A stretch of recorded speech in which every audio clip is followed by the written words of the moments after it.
Picture this: a towering bodybuilder with arms like tree trunks locks hands with an ordinary college student. The referee yells "go," and in less than a second, the student snaps the giant's arm down to the pad. How is this physical feat even possible without movie magic or sheer luck? We've been asking that same question for thousands of years. From modern smartphone screens back to ancient desert monuments, we've always been obsessed with the idea of a smaller athlete physically dominating a giant. This physical contrast, seeing mass defeated by mechanics, is exactly why the sport remains so captivating today. This fascination started in the Middle Kingdom of ancient Egypt. Inside the tombs of Beni Hassan, we find the earliest records of strength being used as a structured social test. These murals reveal a system of calculated discipline, recording specific holds and maneuvers used by Egyptian athletes 4,000 years ago. The focus on non-lethal tests of physical superiority moved into ancient Greece, where the goal shifted toward proving dominance through control rather than destruction. Greek wrestling techniques prioritized joint manipulation and leverage.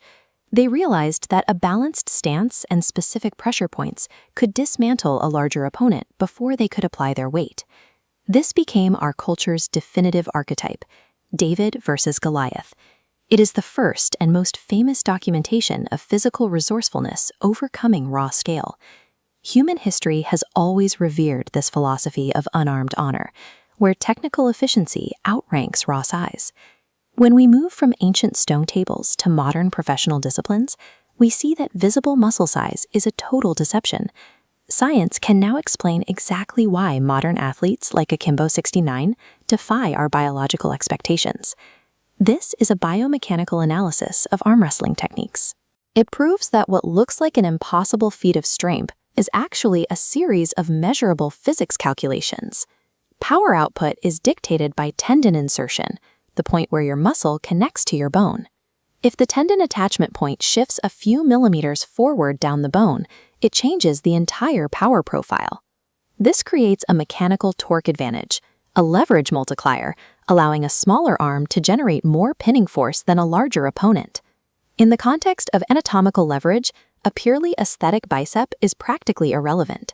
Having massive pectoral muscles or a standard bodybuilding physique doesn't translate to this table.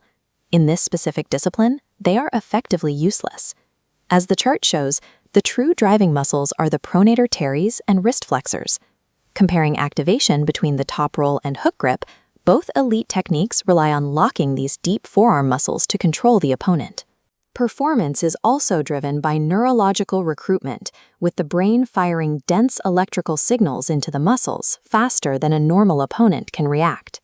While an average person might only recruit 50% of their muscle fibers during a sudden strain, an elite puller can recruit up to 90% in milliseconds. This is the result of tendofibrillar hypertrophy, a specialized training method that thickens tendons and increases bone density instead of just building puffy muscle fibers.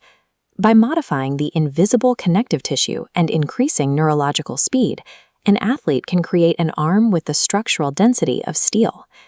When we zoom out from the microscopic science and back into the arena, the historical theme becomes clear. The viral dominance of a smaller puller translates the ancient philosophy of leverage into measurable biology. Physical triumph belongs to leverage, density, and neural efficiency, rather than superficial aesthetics. Human civilization thrives because of efficiency, technique, and intelligent adaptation. From David's slingshot to Akimbo69's biomechanics, true strength lies in understanding your tools.